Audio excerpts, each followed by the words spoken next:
Hey guys, today's video is going to be about child molestation. And yes, I have a new fur baby. Meet Ollie. Say hello, Ollie. Look. Don't look at me. Look at the camera. Look.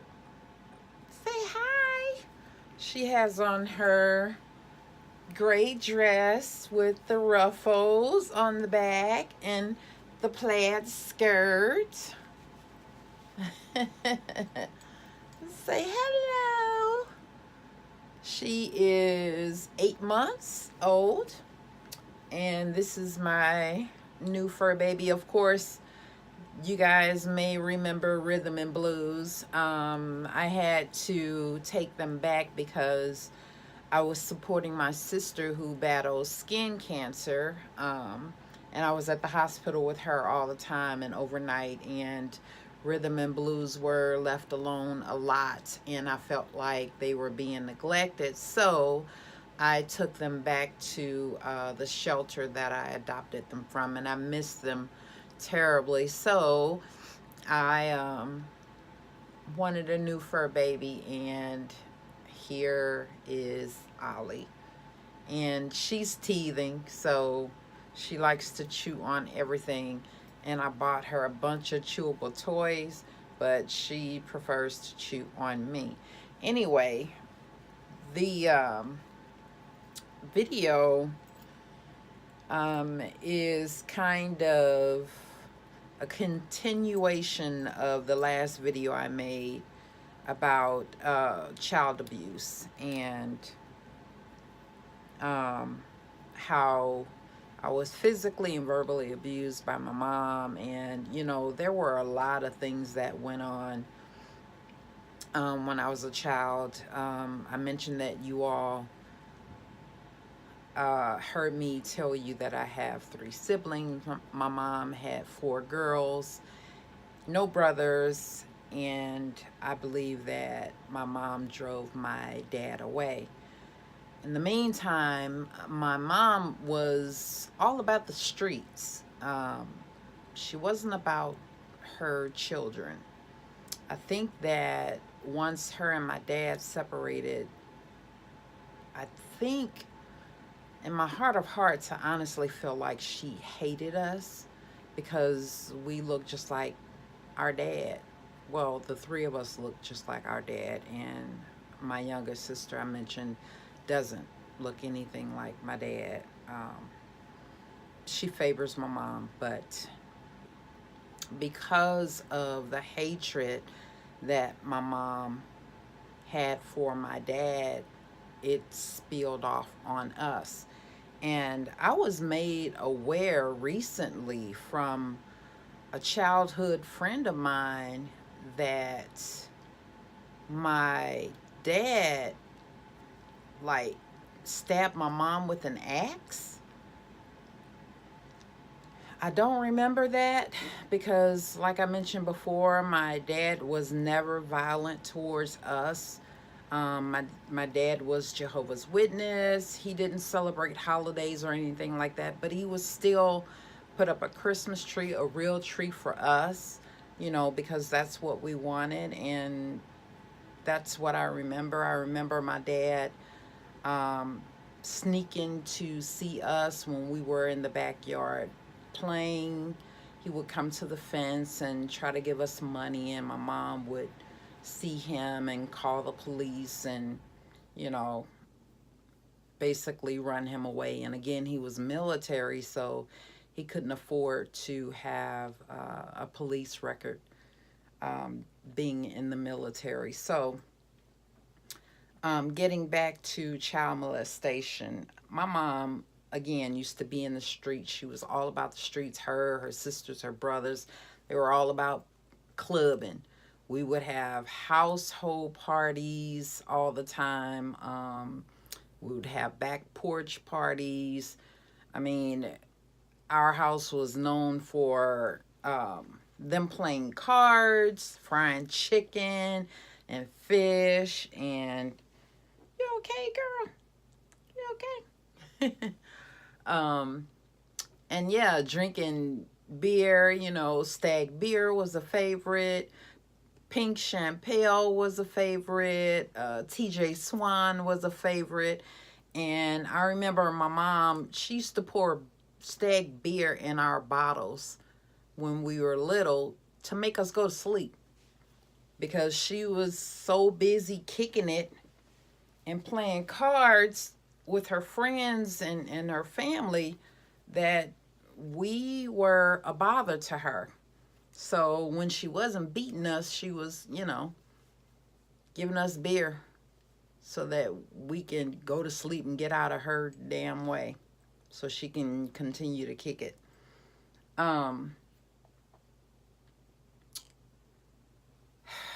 My mom used to dump us off on our aunties during the summer.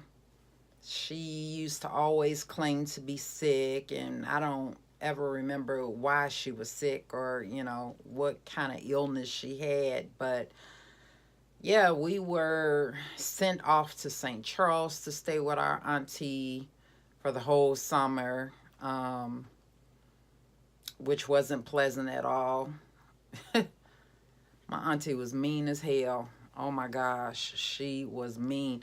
And she did the same thing to her kids. She beat the shit out of her kids too.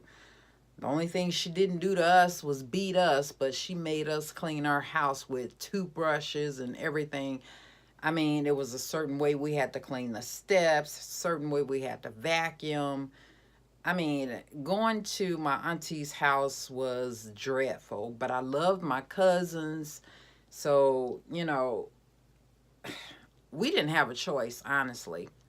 I was just excited about going to see my cousins and hanging out on the hill in St. Charles. But before my auntie moved to St. Charles, my aunts used to live in the projects. I'm going to put Ollie down. Say bye. Say bye. Bye-bye. So my aunts lived in the projects, the Cochran, downtown St. Louis, when we were young. And Ollie's not liking her dress, guys. She's trying to take it off. She's going crazy. But yeah, my aunts used to live in the Cochrans downtown. This was, oh man, so many years ago. And my mom used to dump us off, you know, at my aunt's house in the summertime in the projects. And my aunt had a lot of boys. She only had 2 daughters, but she had like 4 or 5 boys. So I had a lot of male cousins. And my oldest aunt had boys too. And one had some type of mental disorder. And he would have seizures all the time. And but he had sense. He had damn good sense.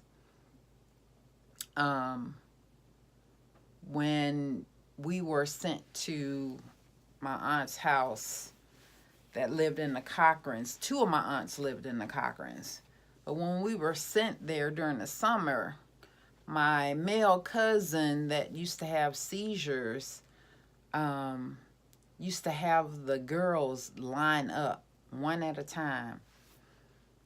He would be in the living room and he would call us one at a time into the living room, and he would put his hands inside our panties and play with our vagina. And we were forced to just stand there and take it. And when he was done with one of us, he would send one of us away and call for the other one.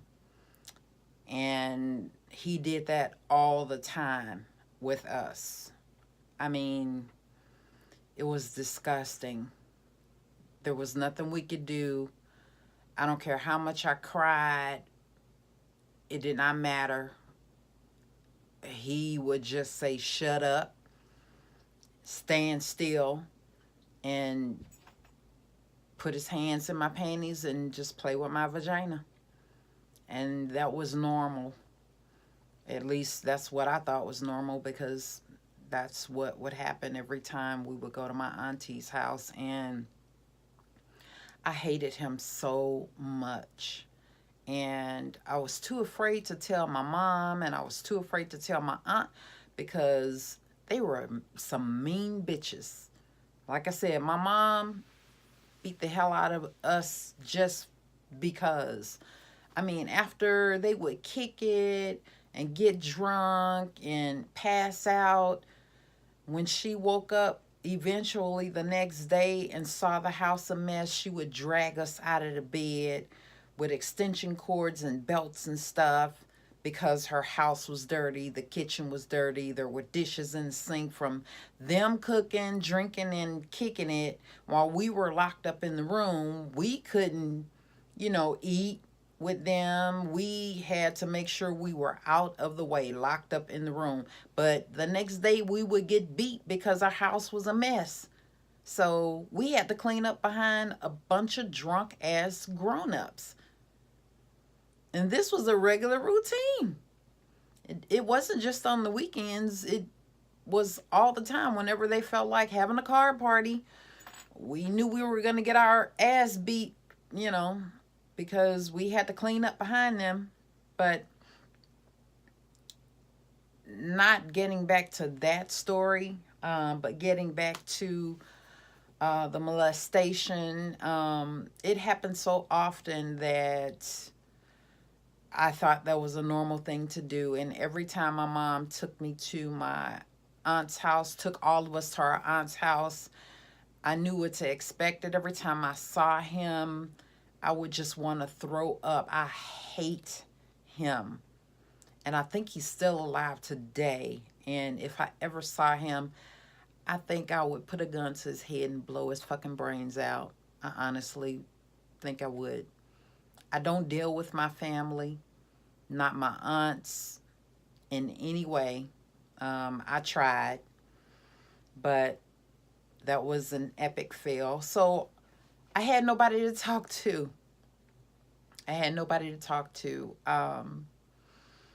We moved to Texas when I was a preteen with my mom, and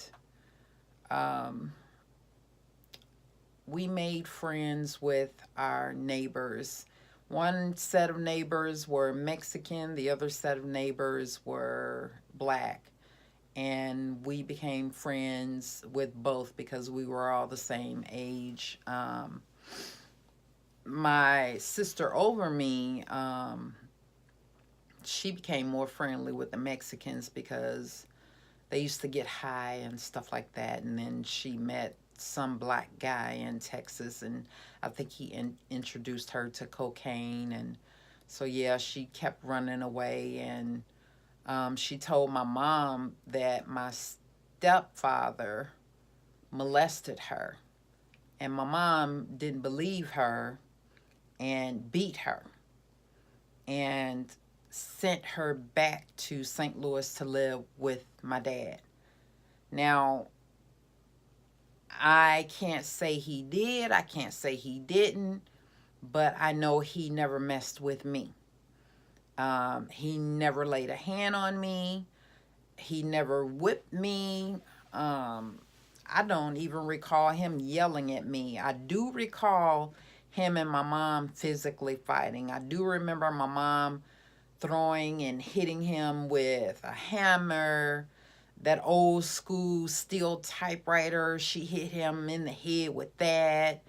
I mean, my mom, man, she was a violent, I'm not going to say was because she's still living. She's a violent individual. And she's still that way to this day. She hardly has any friends because she always curse them out and threaten to whoop their ass. And she say what she mean and she mean what she say. She'll put some paws on you for sure. But you know what?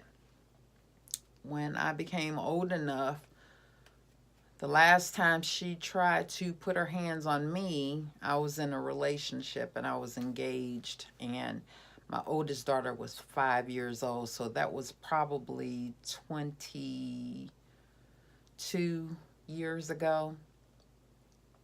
And I don't even remember what the dispute was over, but she tried to hit me with a board, and I jumped out of the way and I grabbed the board and I snatched it from her, and I told her if she ever thought about hitting me again, I would kill her. And I didn't talk to my mom for about 5 or 6 years after that. So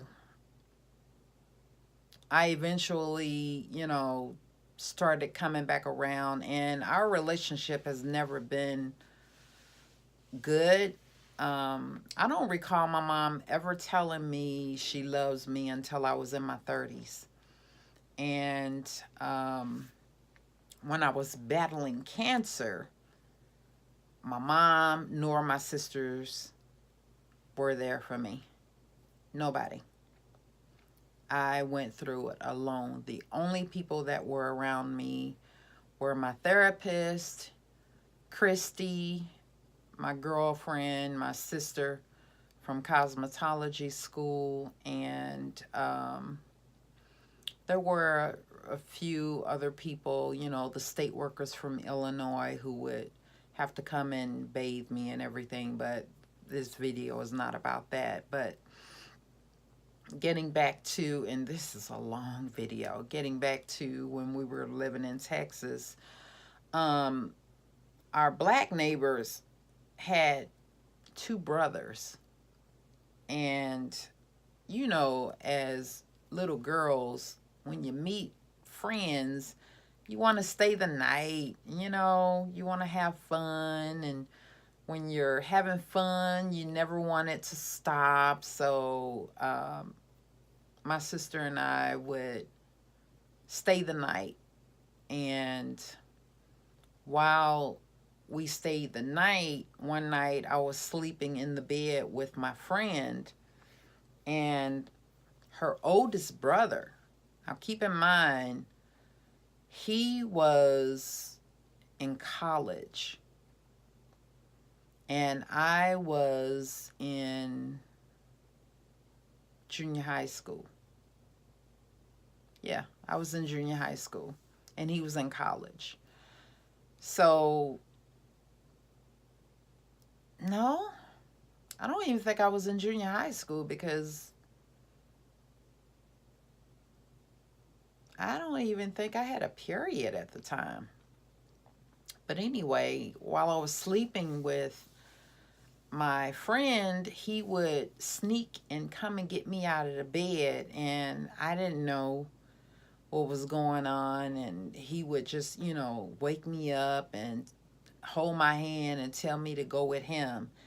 Not knowing where I was going, still sleepy, he would say, come and lay down in here. I didn't know I was going to his bed.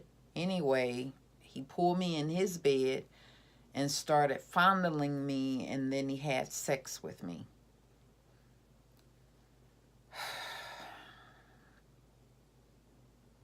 And I was devastated because it hurt like hell. And at that point, I had already experienced being molested by my male cousin. So to have another man actually penetrate me,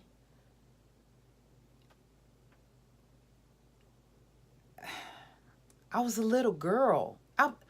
As a matter of fact, I was 10 years old. I remember now. I was 10 years old. And this motherfucker was in college. I was 10 years old.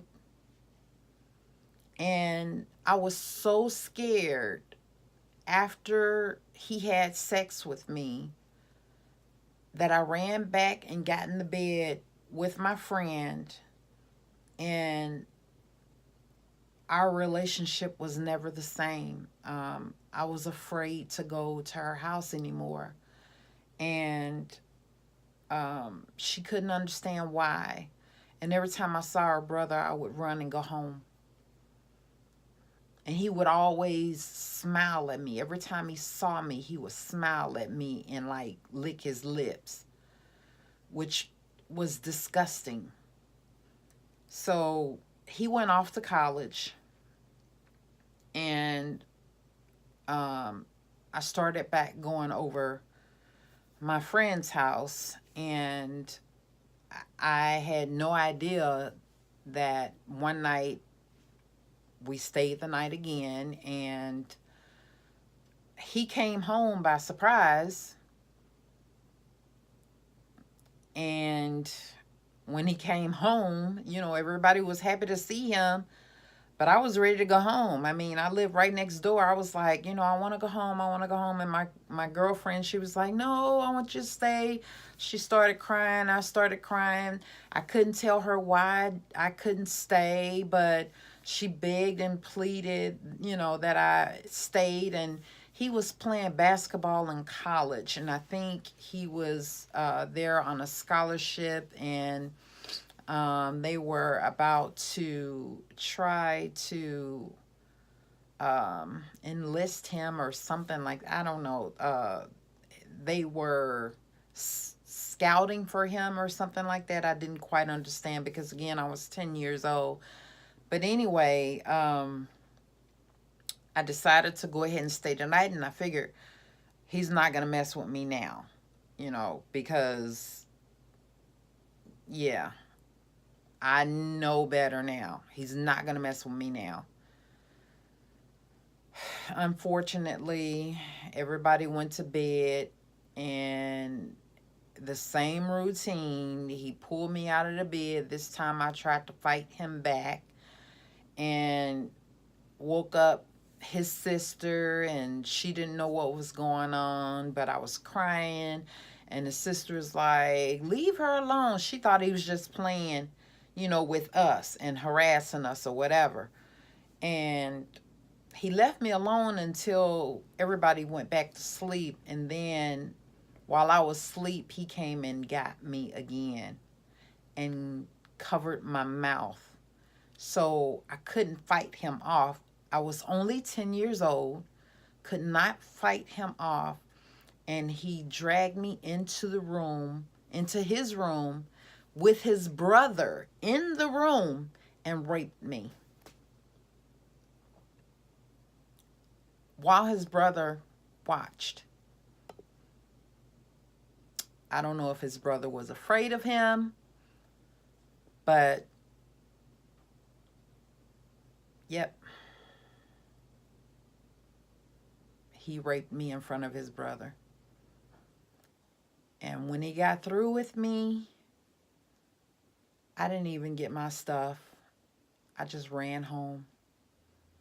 And when I went home, I don't know what time of night it was or whatever the case may be, but when I went home, banged on the door, I was crying, and when my mom answered the door, she saw it was me and I was crying, and she got so pissed off at me for waking her up that all I remember was her snatching me by my hair and beating the shit out of me because I had no business being up at that time of night, waking her up to open the door when I should have had my ass in the house, in the bed, sleep next door.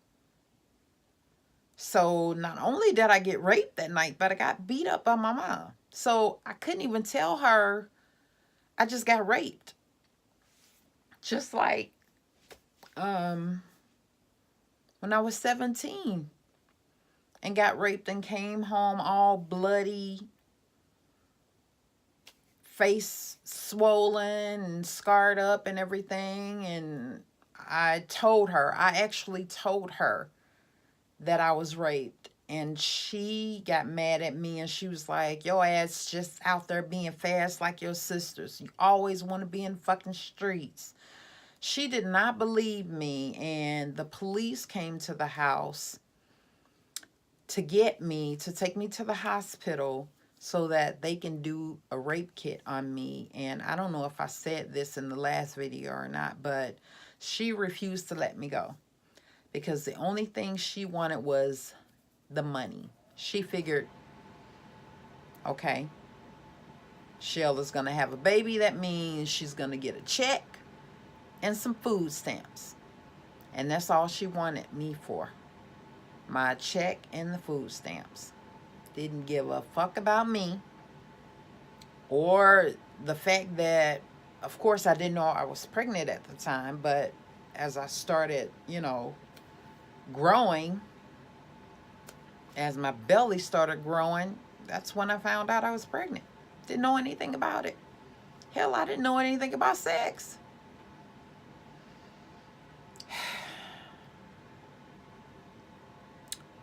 Parents, mothers, when your daughters or your sons want to talk to you and they tell you something is going on, or if they tell you somebody touched them, or if they don't even know how to say somebody touched them, please pay attention, because this shit is real.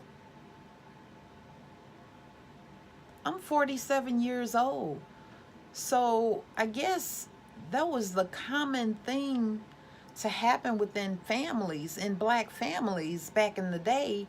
Rape and molestation, that was common. My mom is from Mississippi, and I don't know, but maybe her brothers did that to her and her sisters. My grandma had 12 kids, 6 girls, 6 boys. I don't know what happened to them. All I know is it was prevalent in our family, amongst our cousins, and they molested us. And we were not able to say a goddamn thing to our mothers. Well, at least I knew I couldn't say anything to mine. So, talk to your children. Talk to your kids. Even if they're older, even if they're teenagers, talk to your children, both male and female, and let them know it's okay to talk to somebody, to talk to you. If they don't want to talk to you, give them somebody to talk to, because we need an outlet. We need an outlet, people. Communication is so important. And by the time you get to my age and you've had to hold all of this shit in, we're damn near damaged goods. But I'm not. I promise you that, on everything I love. And I love me some me. I'm not damaged goods. I wish a nigga would. I wish a motherfucker would. You talk about protective over my girls, I would never leave them with anyone. If they stayed the night somewhere, I had to meet the parents. I had to meet everybody that was in that household, and trust and believe it was very rare. And when they came home, I had a whole list of questions for them.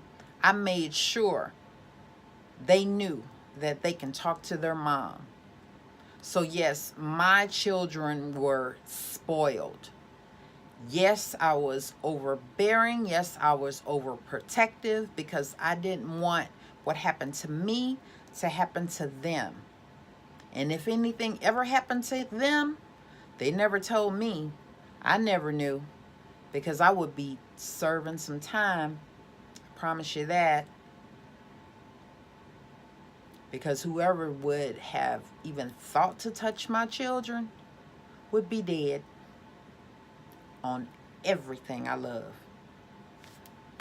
That's from the bottom of my heart. I promise you, they would be 6 feet deep. Yep. And on that note, I'm going to end this video. Until the next video, reach out to me if any of you want to talk. If any of you need an outlet, feel free to message me. You don't have to put a comment under this video. If you want to private message me, feel free to do so. I'm here. We can talk about it. That's why I do these videos, because we need to talk about it. It's okay to talk to me because I'm talking to you. All of you. All of you.